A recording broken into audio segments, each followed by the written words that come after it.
just kind of check in, let us know where you're at. Let us know if you had any recent, trials and tribulations going on. Just tell us a little bit about what's been going on with you over the last month or so. So we have some new guests, Mhm. seems like already, which is a blessing. Yes. What's up, Kenny Green? Steph?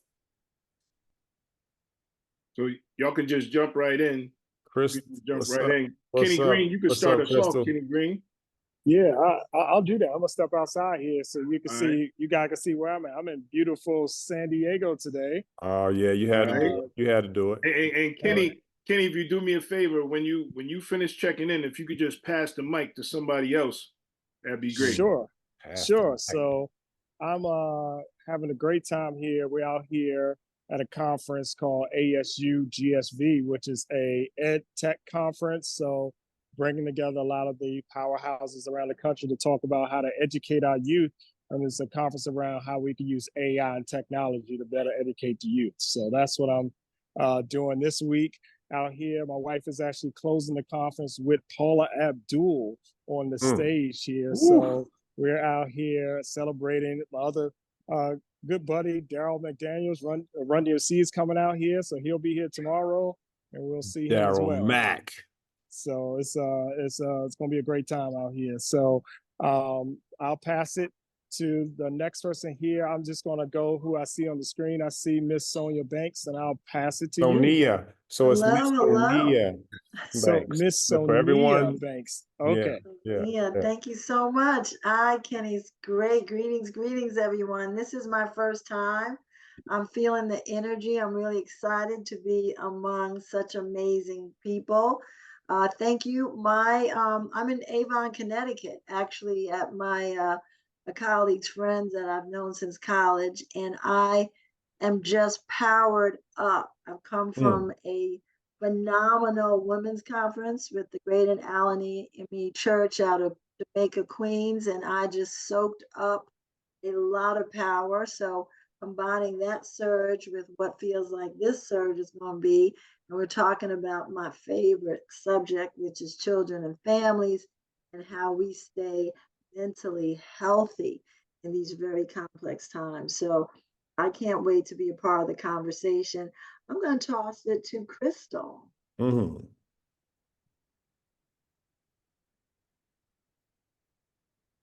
I couldn't find the unmute button. What's up, guys? I'm just chilling at home right now. Yeah.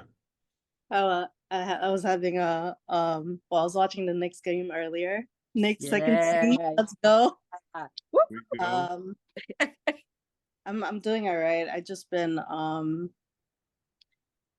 really I just been like busy with work and stuff, busy with the family, my niece and nephew. I'm heading out to Miami again next month, which I haven't really spoke about it, but take your time. Mm-hmm.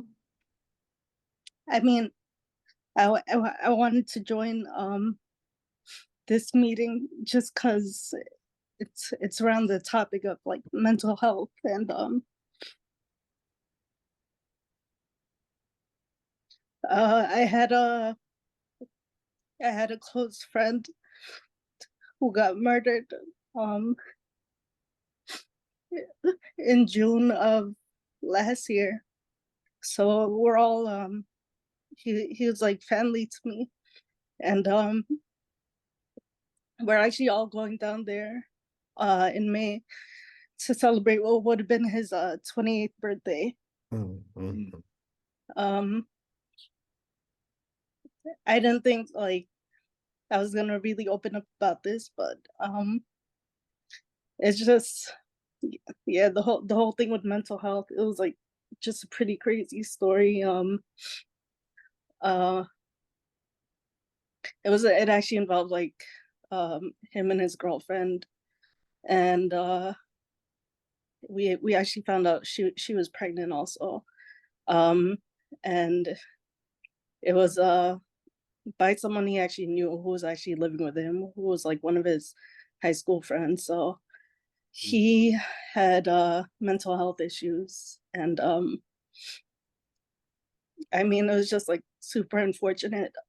I spent like half of last year flying back and forth to Miami. So uh, yeah, I'll be there again next month, just being back with the family, trying to support them, and we're just trying to, you know, get justice also. And we're all just waiting for the case to close. So Well, Crystal, let me let you know that this is the right community for you right here. Okay, everybody here is supportive. We're going to support you however you need to be supported. Please feel free to put your email in the chat so we can follow up with you, touch base with you. You know, I'll personally be in touch with you next week. You know, and you know, we can start figuring out how to move forward with some of these things that you're dealing with. Okay. thank you. Most Yeah. definitely, most definitely. In the sake of time, we're trying to keep our schedule on point. If you do have a check-in that you would like to leave, definitely feel free to leave it in the chat. But at this time, we're going to move on to my pass the mic to my man Alan, who is going to do some introductions, and we're going to get the program rolling for today. Well, actually, I'm gonna intercept it. I'm Go gonna ahead. intercept it. And what I want to add on to is thanks so much also, Crystal, for giving us, you know, that personal check-in, and we're all here for you. And at a little bit later on, we're gonna open it up for some other check-ins. So if there's anyone else that wants to connect and also bring us up to date and some things that we can connect with you on and support you with. With that being said, I actually want to bring up Dennis Carter, who's the executive director of the Allen Houston Legacy Foundation. And there's some big things, there's some good things that the foundation is doing in the community. And I would like Dennis to just bring us up to date with some of those things, if that's okay. Sure. Good evening, everybody. Dennis Carter, Executive Director of the Allen Houston Legacy Foundation. Again, thanks everybody for joining us. And Crystal, just know we got you. You know, this community is built for you to be able to come and just know that there are people here who feel you and who will do anything they can to support you. I know it's a journey, and you know, again, as everyone has said, thank you for sharing that with us, because that's what this is about sometimes, right? One of the things that I just wanted to share, 2 quick updates that are pretty exciting. The Allen Legacy Foundation FISLL project is still continuing to do our work in Newark, New Jersey, with our 3 schools. We're so looking forward to closing out this year strong, getting ready for a summer full of project-based learning, which is a way that we bring information, the way that we bring voice, the way that we help young people think about the types of decisions that they want to make in their future. So we're looking forward to actually getting the planning for that done in the coming days. So we're super excited about that. Also, over the last few weeks, we've been engaged in some dialogues with a potential new partner, a reentry program called Choices in Westchester County. So we're super excited about that. Really just looking to continue training, get more huddles going, get more young people and those adults who are working with them, really to have a great sense of how they can support young people through different aspects of life. As you know, our whole thing is all about making sure that you are growing, that people are really developing, and that we are building ourselves up from the inside out and helping young people find a clear aspect of their voices so that the types of decisions that they make can be guided by our fundamentals, making sure that faith, integrity, sacrifice, leadership, and legacy are alive and well inside of all of us, and that we are able to use those fundamentals as both a mirror that reflects the things that we're doing and a lens to help us think about people who we can support and how we can really make an impact on the world around us. So those are 2 quick updates from the foundation side. And I'm going to pass it back to Alan so that he can really get us going this evening. And again, like everybody, thank you for joining us. All right. Listen, I'm just honored, and FISLL, again, like I appreciate your trust in us. And I think that's how the spirit moves. And, I'm just grateful that, you were able to share so we can know how to support you and continue keep you in our prayers. And, hopefully, we all can trust each other. And that's really one of the purposes of the call. And I'm so grateful for Dr. Sonia Banks, who we'll hear from in a second, that she could join us, because the first few calls, we really had just been starting these dialogues. And I gave Dr. Sonia, and for those of you who are joining us kind of new, Team FISLL really is about how we can equip young people with these values of FISLL: faith, integrity, sacrifice, leadership, and legacy. And just recently, I went to visit my daughter in Nashville. She's a freshman. For those of you who don't know, my wife and I have 7 amazing children, and every day it's a new journey, it's a new conversation, it's a new something. And it's like I'm just continuously asking God for kind of wisdom and discernment on how to negotiate it.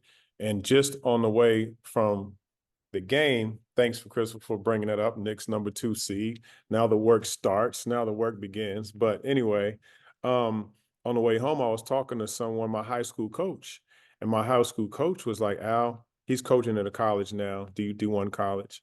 He's like, Al, and this generation has so much more to deal with than you all had to. And I said, I agree. And immediately when I said that, I'm like, it's almost like in a college season, you play 32 games, 33 or whatever games. In the NBA season, you go right into 80 games and then the playoffs. You're spending so much more energy physically than you ever used to. And I feel like mentally and spiritually and internally, young people are spending so much more energy than we ever had to, right? And I think that's, to me, what it's like. So my daughter, I was talking to her. We had a quick moment while I had a chance to visit her on campus. And I just asked her how she was doing. And she was like, I'm gonna be okay. But really what she was saying was like everybody in her circle and all the students on campus, she said, she said, dealing with mental health. And when I thought about that, I'm like, wow, that is a very powerful yet vague statement, right?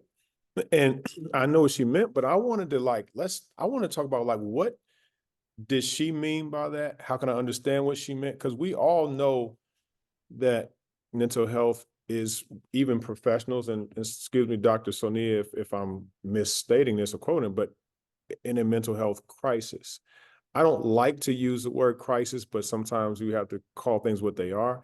I like to deal with the solutions and what God called us to do and to be in the middle of it. But that's what we wanted to talk about today. So with that, I wanted to just bring on someone I'm really excited for us to have a quick conversation with. Dr. Sonia, I just met recently, but someone that she's worked with and knows very well is Dr. Derek Sweet, who some of you may know, who I work directly with, who is mental performance coach with the New York Knicks, New York Jets, and many others. And Dr. Sonia is a clinical and behavior change consulting psychologist with over 25 years experience in private practice and organizational impact. She applies research trends to relationship science with her work with couples, families, communities, and organizational teams. And as a writer, she has been featured in Essence Magazine and the American Journal of Public Health for her book, Silent Agreements. She co-authored this book about relationships, and it was published in 2019. And I could keep going on, but I really would just want to, I don't know how you can put a clap, you can do signal something, or clap out loud, but just wanted to just thank you for having Dr. Sonia Banks. So, Doc, we have a thing that we just started. We're launching called the Starting Five. And because we have these five words kind of flow into 5 questions. And we want to kind of hit on that. So we have 5 quick questions for you, and then I'm sure someone will have some comments or questions themselves. But first, I just want to thank you, and I guess before I get into the questions, really curious. I'm sure curious about just like why this called you. Why this work called you? Oh, yeah. That's a great question. Thank you.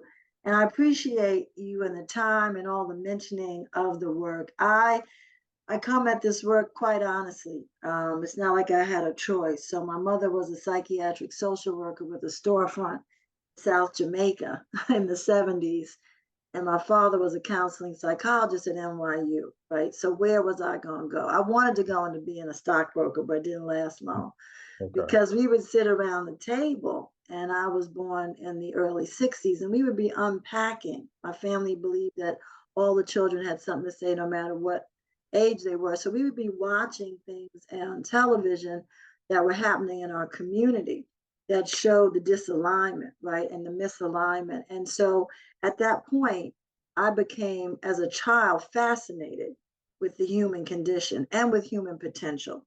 And so I learned at a young age that my voice mattered. My father would say, "What do you think?" And I'm 6 years old. And so I started to garner this sensibility around the understanding and the balancing of pain and purpose.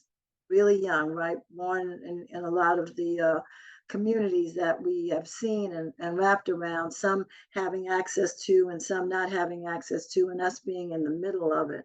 So I learned as a young person that the most important thing was to determine through your identity and your understanding of yourself who you were in the world. And from that, you could find balance.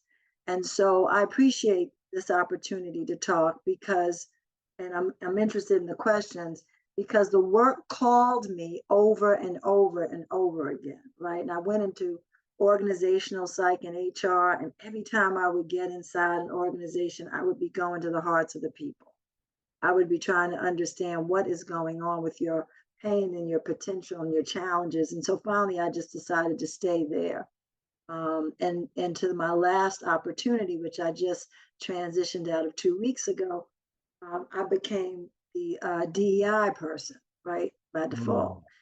Because the organization, as we went through COVID, I was head of HR, and I said, I can't do HR right now. So we were doing mindfulness every day, meditation every day.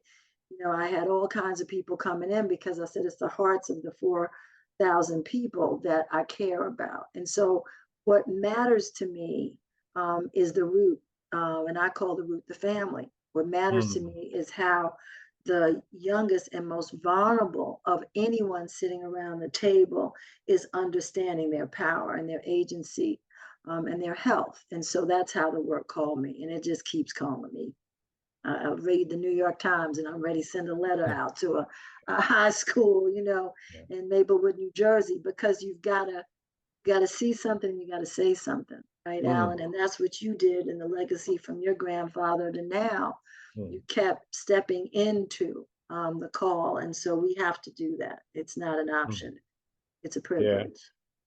Man, I so appreciate you even starting and laying the foundation for that, right? Is the calling. I think so many of us on this call is really that's what it is to understand and to take up that calling. Yeah. So are you ready for the starting 5? I am. All right. So here's the first question is when Rowan said that, I'm like, it kept hitting me like, what is mental health? Like we say it, and seems like there's so many dimensions to it. We all know that we're dealing with it. How should it be kind of identified and defined? Yeah, well, it's a continuum, right? So think about a spectrum or a timeline or a seesaw, and we're in the middle of it, right? Mental health is the ability to balance the emotional internal resources you have inside, your capacity to deal with your thoughts and your feelings, and the tension in between the two, with the external pressures of the world, right? So your ability to manage what is coming at you, right? And Crystal shared so much about that, has a lot to do with what and how you understand yourself. So if your thoughts are in line with things that are, I want to say positive for sure, across the field, things that are nurturing, things that are stabilizing you, and that are speaking the truth of who you are, right? Which is a capable, phenomenal human being, that the fact you're on the planet is amazing. If those thoughts are holding steady, and then those feelings are the same and holding steady and together in synchronicity, then you are mentally balanced, right? Mentally healthy, because you're holding the poles, the polarities.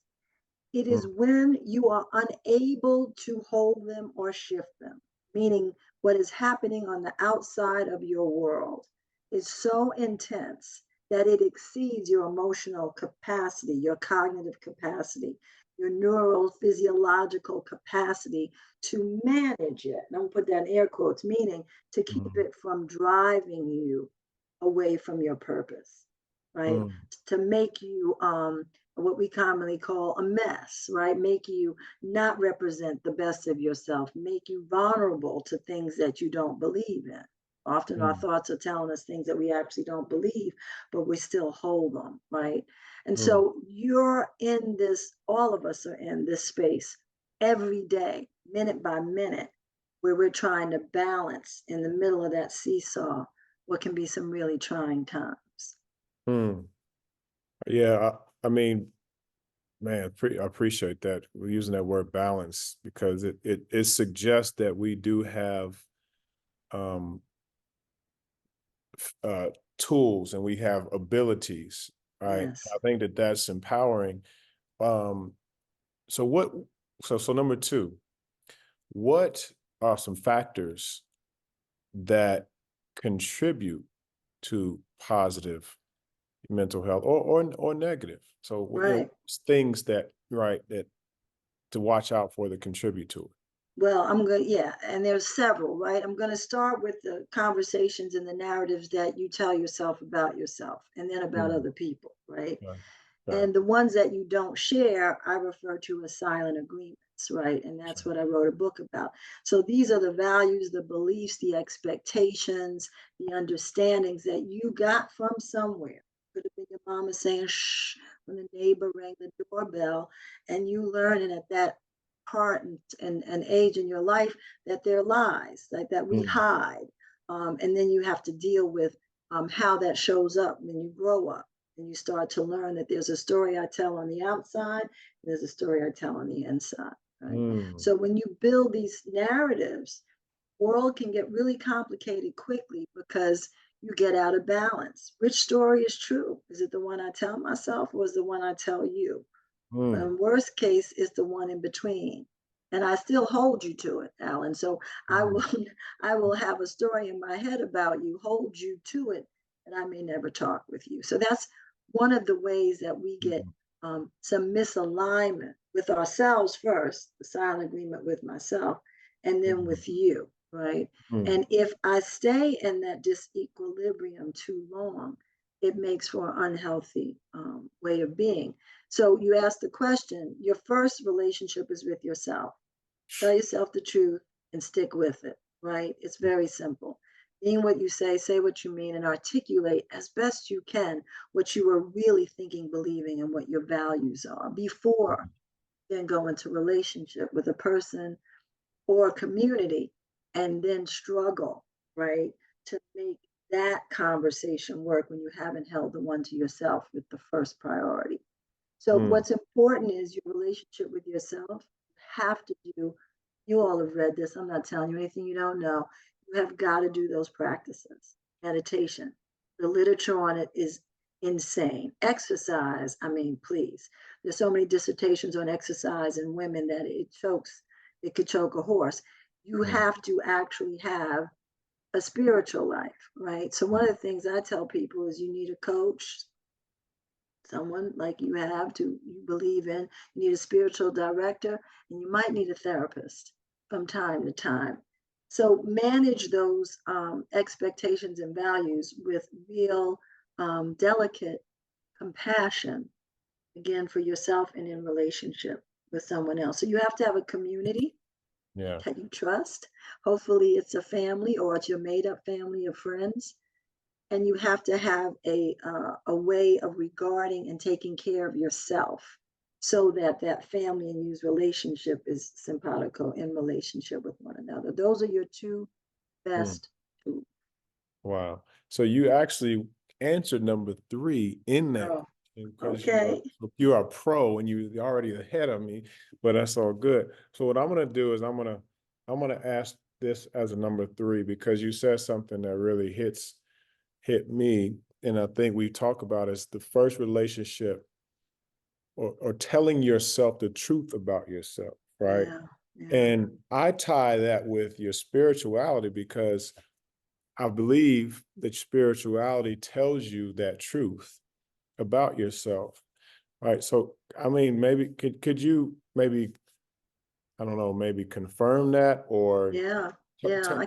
go somewhere with that? I can. I can. If you have a relationship, right, and on this, I'm gonna just be straight with God, right, and Hmm. you understand what God says about you, that's your truth. And that may challenge what you say about you, Mm, right? So you mm, have to get in alignment with that, right? If that is your belief system and you hold it, that has got to be your narrative. You cannot be double-minded about that. And you can spend and will spend the rest of your life trying to bring that harmony and that understanding about yourself because that is the narrative that's going to guide you, right? That's the narrative that you want to grow into and get stronger about. And then I would say to your same point that there are so many structures and systems, right, in the environment that we all have to be a part of. We may not have built them, some of them were built before we got to these shores. Many of them don't align with our belief systems, and yet we have to work in those structures and systems, right? Those can be really tyrannical, they can be difficult, and they can take you to your core of who you are. And so, as I mentioned in the earlier answer, those practices are like bathing you, right? Keeping you in a bubble, keeping your mind and your psychology, if you will, your emotional understanding of the world and cognitive ways of showing up behaviorally in a bubble so that you can access the truth about yourself mm, and your most high. mm. All right now. So I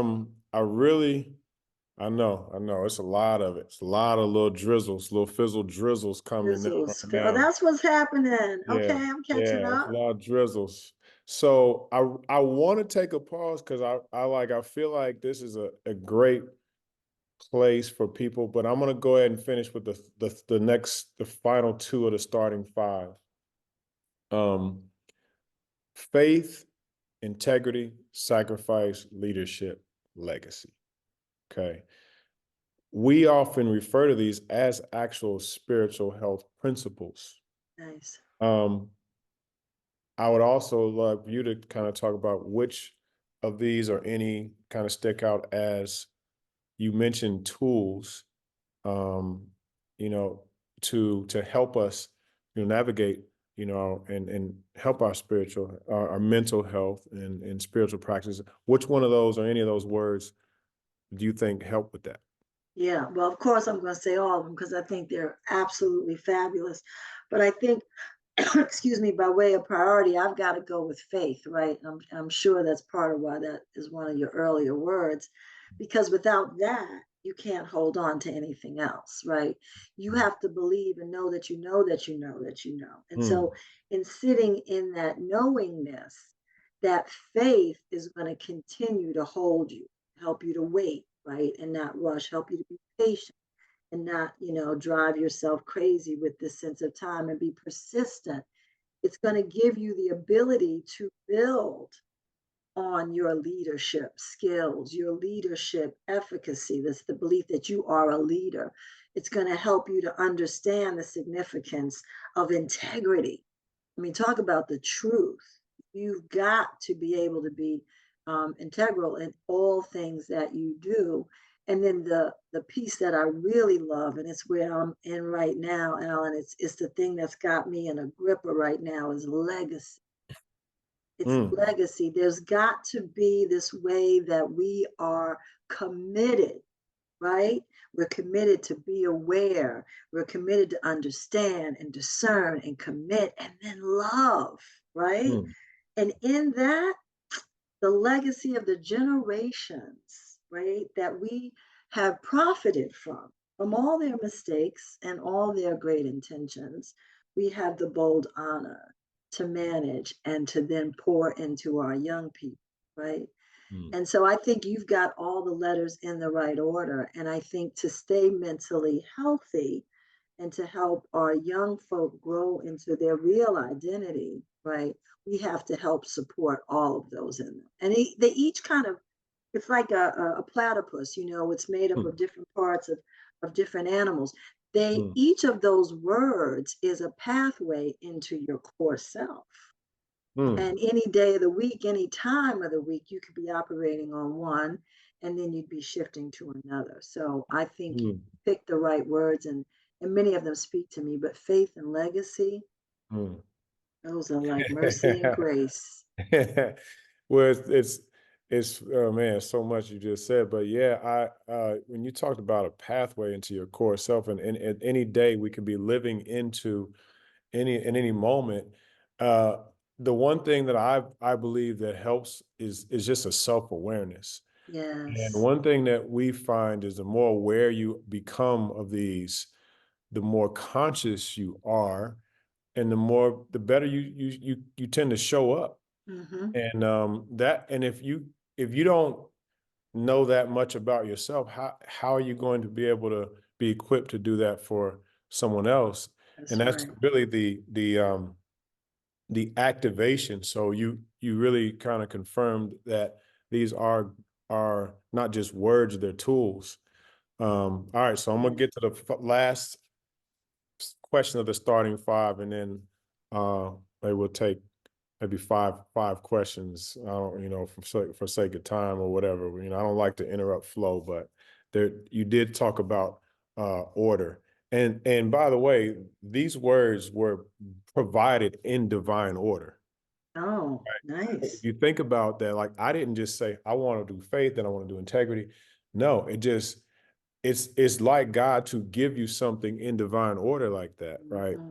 And that's just the way it happens. So, all right, so the starting five last questions is what we really kind of try to arrive to, because these are questions that every day you can ask yourself, and you for the rest of your life you'll be able to they're reflection.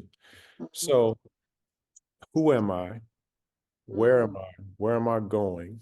How will I get there? And why am I here? Is what we call the starting five. Um, any of those, kind of jump out, any of those questions jump out at you as it relates to this topic?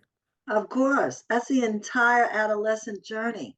Mm, All those questions. And I mm, believe we repeat that adolescent cycle all the way until we meet our maker. mm, Of course, who am I? Right? I mean, we're constantly struggling on the planet to redefine who we are because we evolve and we emerge if we're conscious. And I think, who am I? It rings like, who am I to be so blessed, to be so able to have access to all these tools, to be in the company of so many people mm, that want to show up in the world? So there's that who am I humility, right? And mm. humbleness, right? Out of the billions of people, I get to be here in this Wow. time and space, right?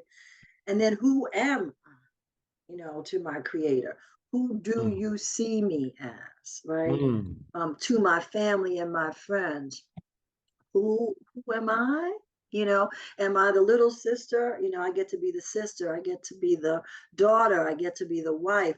So that who am I is almost like this changing box, if you will, this way of looking through your lens, through someone else's eyes, right? That you adore, that hopefully brings you love. And then the last one, and I know I keep going at the bookends, of your questions, and maybe it's because that's what I can remember when you ask them all, but I think it's because they really are sticking with me. Why am I here? I mean, that has to be essentially, and I don't know about everyone on this call, but why am I here is like you're constantly trying to look, am I doing what I was called to do? Do I need a new assignment? Am I on assignment? What am I supposed to be doing? Because I want to get it right. I don't want to be all over the place. I want to be generating the energy and the focus for the purpose and the resolve that I was put in this time and space to do. So why am I here? And then I'm going to play with that again. Why am I here? Right? What am I doing in Avon? I live in Jamaica, Queens. I left a conference in Stanford. I got an extra day. I'm now here, right? And I had encounters with other people. So my belief system affords me a parameter to say that I'm always on assignment. Wherever I am is where God wants me to be. Whoever I'm speaking with are the people that I am to hear from and to glean from and to grow from, right? And so I hold those two as the favorites, and everything in between. Again, they're gifted questions. Wow. Man, you know what? I'm gonna go ahead and let everybody clap. And again, because one of the things you just did too is you gave us a whole new way to even present the starting five. I've never thought about like putting an accent on one of the words. Like think about when you say, why am I here? Why am I here? Why am Right. I here? Those are three different questions within themselves, right? And it was just really cool to really think about that. So I'm gonna just go right into seeing, and maybe we could in the keeping of the framework and structure. So let's go to five. Sonny and Woods. Let's go to five comments and questions, and then we will go from there. Yeah, I mean, I really appreciate that conversation, and I really appreciate your time. I'm sure everyone else does as well, Dr. Banks. That was Thank you. phenomenal insight. The who am I, the why am I here?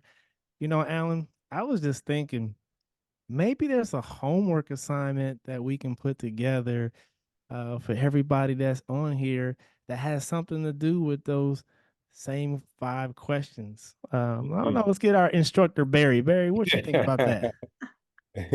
I think that would be a great idea. I think that would be a great idea. Give everybody a chance to reflect.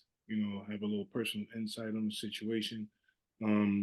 So what we would like you to do is, so it's two things we would like you to do. First is it's going to be a quick survey, like a 2-question survey that you're going to get later on.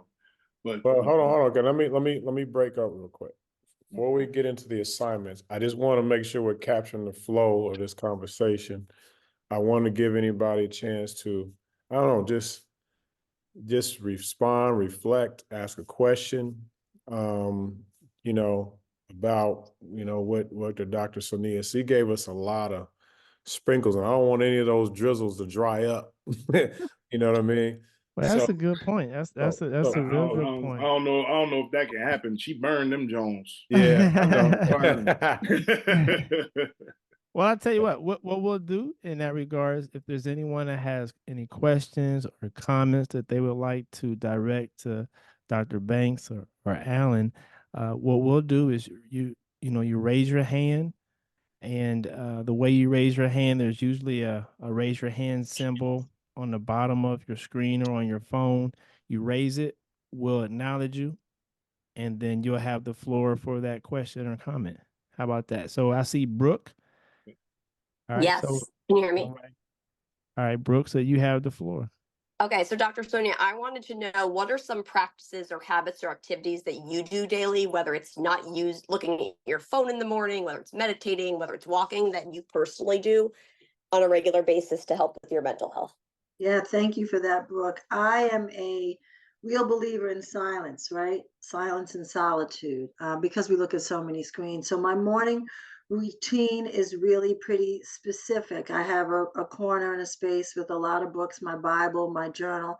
The first thing I do is I sit down and I just kind of pray and meditate. Sometimes I'll meditate first, short meditation, 3 to 5 minutes, or prayer, right? Which is generally me trying to listen to God. So it feels like a meditative prayer, and then just exhale what's on my mind. And that's just to get me into space. Then I journal my 3 pages, right? Which you're just writing anything flown out of your mind. Once I get through that, I have a book that I use that aligns with the church calendar. And I go through my ritual, which is readings, Old Testament, New Testament, different readings, a lot of work from different people. I like Henry Nouwen a lot. I like what's his name? I think it was one of Mark. I can't remember it right now, but I'll get Howard Thurman. Howard Thurman. I like reading his work. So I'll read and read, and then I'll go back and journal some more. And I stay there. I drink tea or coffee, and then I go for a walk. Funny you should mention that, Brooke. I'm up to 2.5 miles, and I try to do this super early because I need that nature thing going. Right? So there'll be nothing on my ears, and then sometimes I'll just listen to a lot of different mantras, which are kind of neurological baths for the brain, and you could just hear someone. It could be Our Father being repeated. It could be a different poem, but I have to go through, something that bathes my brain neurologically for a while. So I do that about 4 to 5 days out of the week, and then my Sabbath is Sunday, and so I get up and I do the journaling and the reading, and then I go to early church. But thanks for asking. What do you do? Do you have a So I actually did a nervous system like reset course because in addition to OCD and GAD, I have psoriatic arthritis and a kidney disease. And what changed my life every morning, the first thing I do when I wake up is I have affirmations that I printed at CVS. They're like pictures that I made up. Like, I am strong, I am a warrior, I'm resilient. So look at my affirmations. I make my bed. I then do my gratitude journal. It's just 3 bullets, and it can be anything for I'm grateful for my body. I'm grateful that the next one. I'm grateful for my pasta, whatever it is.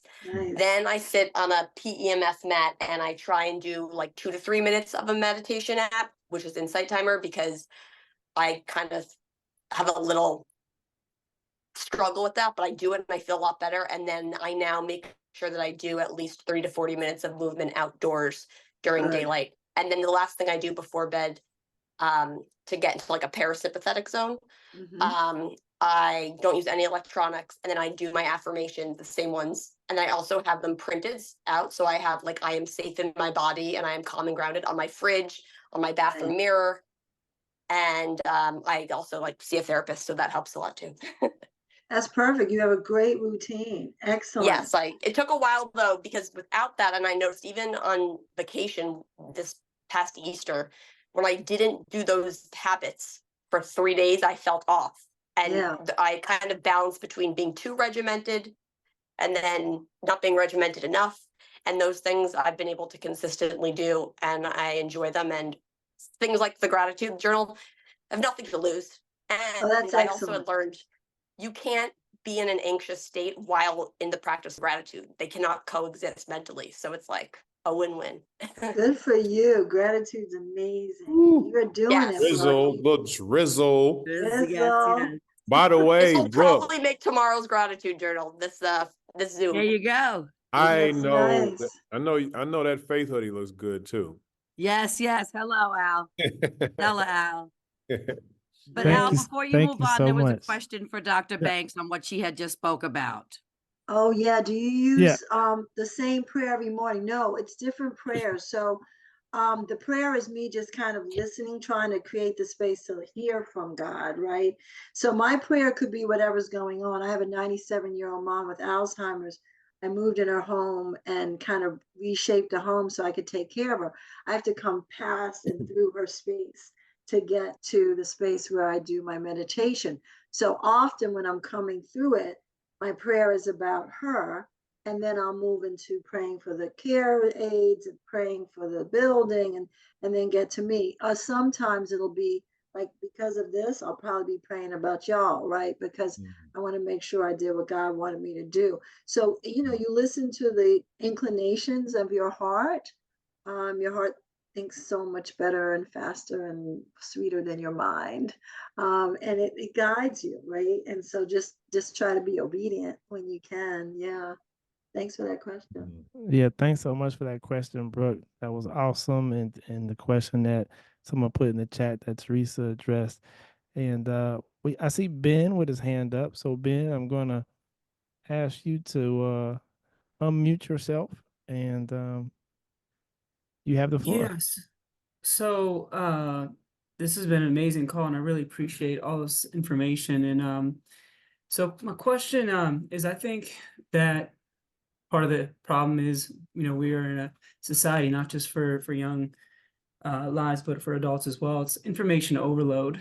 And so I kind of look at it, and Alan was talking about this earlier, about talking to his daughter in college. Something that's been on my mind a lot, really, since last call, especially, is that I kind of look at the word as kind of a letter, the letter from God, and it's the word's alive, and that helps me to kind of disassociate with information overload. So, how do you suggest, or how do you have a conversation with young adults or the younger generation of just that information overload versus, with the affirmations and the good word? Is it more of do you look at it more of the letter? And the second thing is, I heard in a leadership podcast recently, someone was talking about good leadership, and they brought up that a good leader is someone that helps with direction versus directives. And so I think another thing for young adults a lot now is, and young, especially kids, is that they're getting lost of, knowing direction versus directives. So how do you help someone to, like with my kids, I think of it as, especially like potty training age and things, I look at it as I'm trying to plant seeds, not push agendas. Yeah. So how do you help them to be leaders of one and lead themselves on their own journey so they don't kind of continue to be lost or always have to come back and kind of stay in that same state, I guess? Yeah, those are great questions. Well, you just stay developmentally aligned with them. I love you brought up potty age, right? Because there's a stage of life where you need a compassionate structure, right? And I hate to use the potty as a structure, but it really is, right? It's actually helping to guide and train a child that there is something, a receptacle there for you, right? You're not without some support, literally, right? So it's a real literal interpretation of what your parenting looks like. And parenting is really hard because you're really trying to read where they are, not get ahead of them and not be behind them. And Ben, it sounds like you're really inclined to do that. I think with letters, I think when you're looking at screens or words, I believe that one of the things that you're going to probably be really good at, and I hope this is not just, putting that out in the atmosphere, is that listening, right? That intense listening. Do I need to be looking at something visually? Do I need a screen?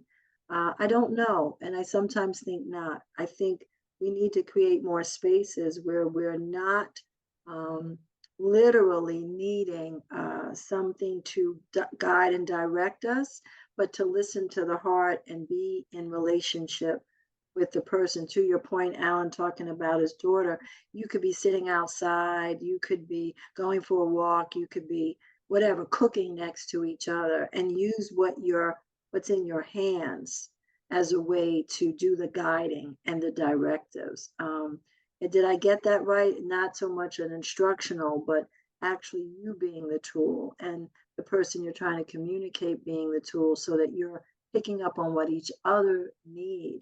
And you'll find that alignment exists in trust, that you have what you need to connect, and a sense of, I think, compassion. And I've said that over and over again, which is based in love. And I think it will limit the dependence that we may have on anything other than ourselves. And Ben, I don't know if I got in the neighborhood of what you were asking, but I hope I'm somewhere close on the street. Yeah, that was Ben. That was a great question. I think Dr. Sonia, you did an incredible job. I think, Ben, it was a very insightful question because it sounded like what I took from her answer to your question was like, we sometimes as adults, what I got from it is like compassionate structure, consistency, and just listening, being available. Again, I'm actually going to point to a direction here of something that we were talking about earlier. I had another conversation with my daughter, and see what FISLL does, I think for me, sometimes as a parent, as a leader, I don't even know what to say. You have this short amount of time, right, with a young person, and you're like, all right, I'm in the car, maybe they're not on their phone. And sometimes it's like, all right, what do we need to talk about something. Sometimes I don't really know like where to go. It's so much, your mind is going so fast. And so to Dr. Sonia's point, I was recently in this situation with my 15-year-old daughter. And what I was trying to arrive at is how's your relationship with God? How is it? Like, instead of just asking that, right? So what I did is I said, what are some keys to a healthy relationship? I just asked her that question. Just Nice. what are some keys to a healthy relationship? Trust, communication, honesty, whatever. And then I kind of went from there and talked about, relationships in general. And then you kind of eventually you can get into that whole discussion relationship with God. But I'm kind of took your question, her answer, and kind of like took it for a purpose. And that is, I would love, especially on the heels of Dr. Sonia's talking about the importance of relationship with ourselves. I would love for us to kind of start, a survey after this, because there's so much that happened here around just that idea, right? And we'll push it out, but it probably will look something like, what do you all see as keys to healthy relationships in your space, in your circle? What are those key factors and things that contribute, to a healthy relationship? And then that was one of my, I'll be honest, I forgot the other one. Sonny, we had another thing that we were talking about as well. But, for the sake of time, I just did want to leave, a couple more comments or questions available. Yeah. And I think, Ben, you're on the right track, right? You're trying to kind of use and let what can guide be more important than an enforcer, right? Which is what I heard. We don't enforce well as parents. Yeah, I actually circled when you said the word listening. I circled that because like I think like as Alan was kind of even just saying too, and you guys got piggybacked off each other perfectly with answering my question. Because I think, faith is right, faith is by vision, not by sight. And so I think to me, when you said the word listening, I circled that because I think sometimes like I'll sometimes say, Google, and then I mean to say Alexa, and then I'll say Alexa, me to say Google. And so we have those kind of the technology in our house. And so I get caught up where my kids will ask Google something, and if Google doesn't know, they'll come to me. And if I don't know, I go to Google. So I think then the kind of where we need to be at is like you just said, that listening part. Like it's okay. Maybe we don't have to say I don't know, but maybe I think a lot of times for me, I think it's curiosity plus clarity equals knowledge. And I think that's power, love, and self-control. 2 Timothy verses 1-7. And so I think if we could just listen, that maybe sometimes they know the answers, they just don't know that they know because they're so used to having information forced, and saying, oh, you're right or you're wrong. So I love when you said listening, because I'm like, oh, maybe I just need to listen and not also go directly to, the information overload as well. So you guys answer that question kind of together. So thank you for that. Nice, nice. All right, Gisela. And what are keys to healthy relationships? I'm seeing that, Teresa. Was that a question? Yeah. What do you think are keys to healthy relationships? I know what I think. I think we're all, you almost know, does everybody know when you're in something and it's just not healthy? It doesn't feel right. It's not right. You just get that sense. You don't know what it is. I think that's, our spirit inside of us, trying to keep us awake and in tune that this is not balanced. It's not healthy because you're not in the middle of that seesaw. You're not right there, and it's tipping over and it's triggering. You know that word, everyone uses it. Something that makes you say danger. I think healthy relationships make you feel great about yourself and God, and they make you feel as if you are stable and supported, cared for, and they challenge you in a way that makes you grow. When you're not getting those elements, it's not feeling the right side, right? It's not increasing. But when it's starting to decrease your sense of self-worth, self-efficacy, belief, that's when it's probably not a healthy relationship. It doesn't mean you don't have those difficult places you have to go through, right? Couples therapy, I like play a lot, so I use couples that play, but I'm getting you all excited. Remember when you first met and all that great stuff, because we're getting ready to go into the roots, and it's going to be a little uncomfortable for a minute. I need to get you some buffer and some memories that get you excited. But I think all of that are keys to healthy. Can I trust you? Do you have what it takes for me to be able to trust you? Yeah. Mm. Mm.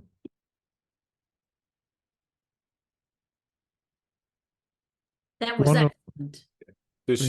Sheila, did you have a question? I felt like you had your hand up. No, I didn't have a question. I was just clapping to a comment. Awesome. Hi, Sheila. Yes. Well, Alan, this is Sheila, my best friend, and her husband, Daryl. They came on and joined the call for the first time. So welcome, Amazing. fam, and thanks for coming on. They're from Dumont, New Jersey. Big Yeah. Knicks fan in Daryl. But Right. yeah, him and his grandson came to Tickets Together. So just great people. Glad to have them on. Nice. Wonderful. Wonderful. Nice. Wonderful. Yeah, this has been amazing. Yeah, I just, I'm really kind of just really trying to take it in. I'm like got my note, I'm writing some stuff down. Great comments.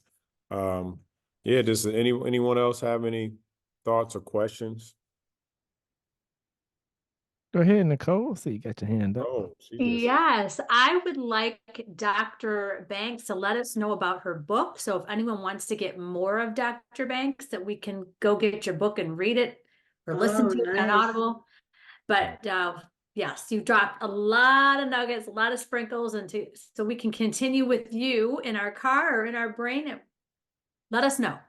Wonderful. Sure. I'll put it in the chat. I'm just going to it's called Silent Agreements, How Okay. Unspoken Expectations Can Impact Your Relationships. Mm. And there are 3 authors, my buddies, Linda Anderson, myself, Sonia Banks, and Michelle Owens.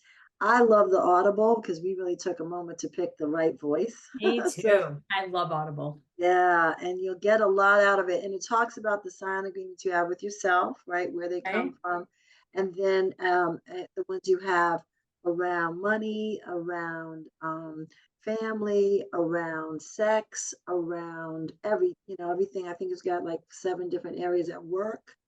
And on our website, which is silentagreements.com, we turned it into more of a DEI space, diversity, equity, inclusion, but we're getting ready to bring back the old website.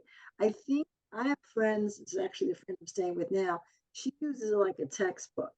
It has a great back section of all these questions, starter questions. And if you have to have a difficult or challenging conversation, you can literally go to the money chapter and be like, okay, how do I start this conversation about money? Or the family chapter, how do I start? Or the health chapter. And so I always like to use the book as a textbook. So check it out. I mean, Okay. it's on Amazon, it's I everywhere. found it already. Blue, Did you? beautiful blue, my Okay. favorite color, blue. Yes, that's right. And I think you'll like it. And I'd love to get your feedback about it. And some of the scenarios. So use it like any way you want. It's a great Thank you. book. Thank you for raising that, Nicole.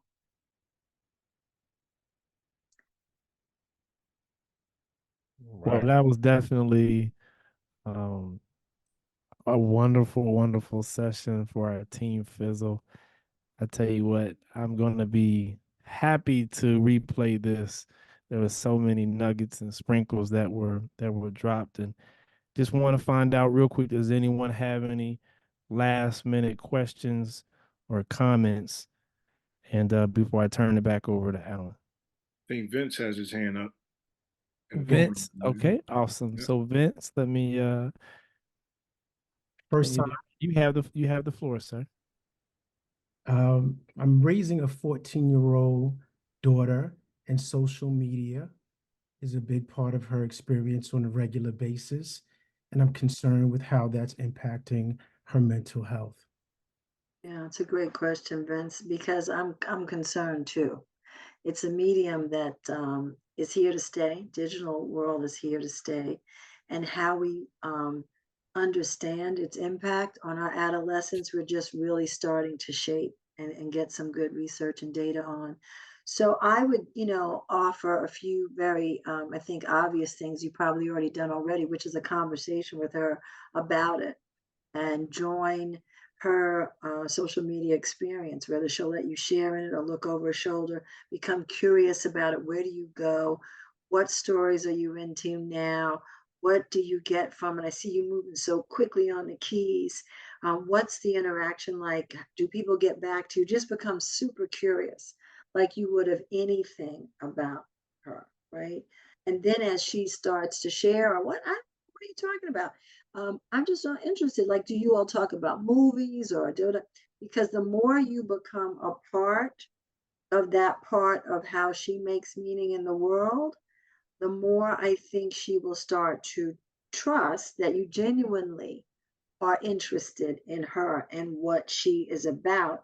And my purpose for that is always the same, because I want people that care about the young folk to know what they're doing on social media. That's number one. How can I be, a friend? How can I join you? The other part that I'd like to say, and I'm going to go out on a limb a little bit, is I'm big on reduced screen time. So I always suggest family meetings whenever I do family therapy, couples therapy. First thing is you're going to have to break bread around the table at least once a week and learn how to talk to each other, right? I don't care if you start with Uno or some kind of game or whatever, but I need you all to sit around the table, buddy, whatever it is. When you're around that table, or when you're going out, you can start to increase the contact that you have with her outside and off of social media, right? And so I'm a big proponent of as much activity as possible with her, so that the screen time becomes the after place that she's reporting. Oh my God, we went to the zoo and then we went on a walk and I found the indigenous trails of, the whatever, indigenous people. And then we went on a hike and I got a pair of Timbs, and keep them physically moving. Say, hey, let's go do a meditation. There's a Tai Chi class in the park. I want to do Tai Chi. You're going to love it. So that they are an activity, not overload, but I want to get those 5 senses reverberating so that they realize that there are other senses than the ones with the thumbs and the eyes. So that's how I push out. I want to push my young people past the dependence on that electronic device into relationship with themselves through activity with their loved one. Thank you so much for sharing that, Dr. Banks. That's exactly what we've been doing. Good. It's a lot of work. We have to get outside. We just came from the driving range. I forced her to go out and hit golf. Let's go. That's Let's it. go. Play volleyball. That's it. Basketball, a little bit of everything, roller skating, the theater, whatever. That's it. Away from the device so she could define herself and find out what she really likes versus the peer pressure that's nonstop on social media. You got it, Vince. That's it. Cooking classes with you, whatever it is. Me and Mom right here. Hi, Mom. Hey. There you go. Hey. Articles that you find, that you read, I'm having people take apart movies together. You're on it. Keep it going. Keep that tempo that she's excited about life. Right on, Vince. That's good stuff, Vince. And I've taken some notes too. And then did you comment on Children's Village as well? Yes, I did. Yes. Okay. Oh, you're at Dobbs Ferry? Yes, I am. Oh, cool. How's it going there? That's from back in the day. We stay so busy up there, making sure our kids have the greatest experience they can while they're connecting them to as many positive alternatives as possible, and it works. Nice. Yeah, y'all were the real deal back in the 80s. I hate to date myself. So I'm glad you're still vibrant. Yeah, very important work what you do. Vince, we're gonna connect soon. Yeah. Connect soon. I know that we got some final thoughts. I'm so sorry I have to jump because my daughter, the one I was talking to, she's here. She's got to leave to go to the airport.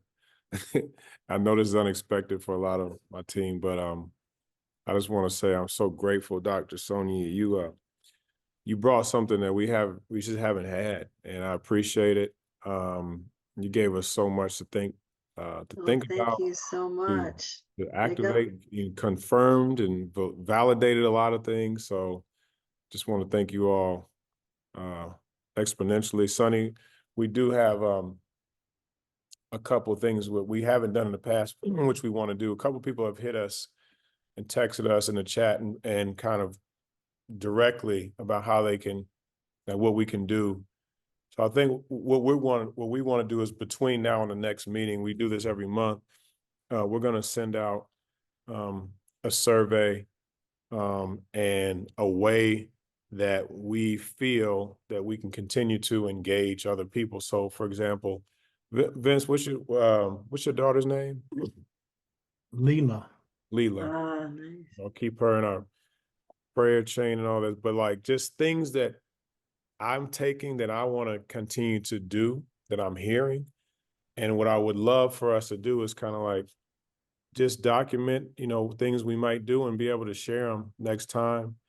And we'll give you a couple of prompts, but I think it helps us not only grow like this, but it also helps us learn. And as the more support we're getting, the more research and findings. And I know, Dr. Sonia, this is something I know you can attest to, is the more we can learn about behavior, Yes. the more we can bring more awareness. So I feel like what we're doing now is, if someone says, how can I help? Well, do some of the things that we've heard and try it out and see how we can, keep building each other up. But we will send out something, this week to kind of recap and follow up and just some things that we can kind of hopefully do together. But I just appreciate everybody's comments. I see Warren Johnson and Barbara John there. Thank you so much for coming on, and everyone. So I'm going to pass it on to the MC Sonny. Well, hey, I'll take that, MC Sonny. And we appreciate everybody's time, and I know we're right on that time that we're going to close out, and Alan has to go. I know Cal had his hand up. He had a phone that went down. Cal, do you have a real quick question? Real quick. I can bring you up if you do. I just asked how I can become more involved with the team. Alan knows me. Awesome. Yeah, we shared emails. Awesome. Well, Can I answer that? Yeah, I sent you my email as well, Kyle. Cool. Good deal. And Sonny, there was one additional question in the chat. Was Dr. Banks on any podcasts as a guest? Someone was asking. Oh, that's a great question. No, I've got to get all that back up again, but thank you. After this, we're going to be probably doing quite a few, talking about using all kinds of tools. So yes, I'll let you know when they're up and ready. But Thank right you. now, I haven't done it in a bit.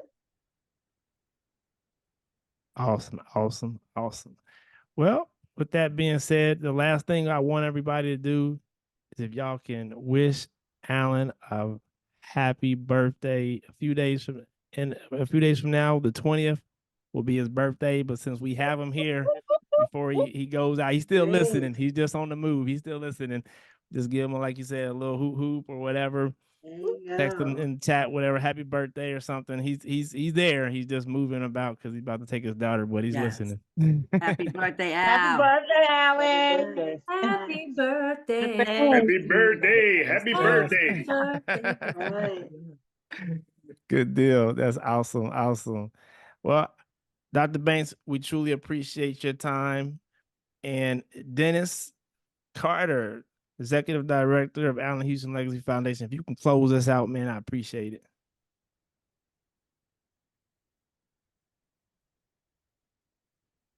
But he has to unmute first. All There right. he is. Yeah. You know, when you're y'all know when you're on the move, you're in these hotels and you're trying to make this work. Sometimes it gets a little crazy. But again, Dr. Banks, thank you so much for your time. It has been a amazing journey. And we are so appreciative of you sharing your pearls of wisdom, because this has been an absolutely special session for us. To all of you who joined us for the first time, I just want to say welcome to the team. We are sincerely trying to connect with as many of you as we can. Crystal, I know that Barry asked for you to drop your email. If you could direct message him, so that we can follow up with you, and just keep you in our prayers, keep you in our thoughts. For those of you who have been with us, on this journey, hopefully you see that we are making some hard pivots, and we really want to make this time that you give to us something that is of true value. So we will continue to bring special guests. We'll continue to lift up your voices as a part of this process. As Alan and Sunny mentioned, we are going to have some questions that we'd love for you to be able to respond to in a survey. And just so you know, we use those survey questions in order to help us find other guests and have other topics, so that the types of things that we are talking about are relevant to you, and they really let you feel like, and I want to say more than feel like, the things that are happening here are meeting your needs. So please, be on the lookout for the survey. We're going to have some questions that, as Alan mentioned, deal specifically with how you associate relationships in your family.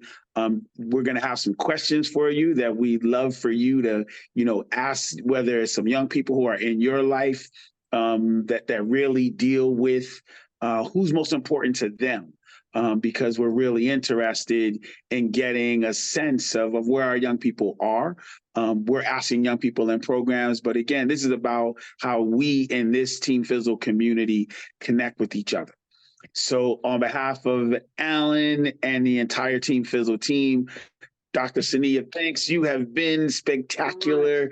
And we really hope to hey, you could join us too, right? Like, we're open. And again, we can't thank you for your time enough. Thank you so much. Good Thank night, you, everyone. everybody. Have a wonderful evening.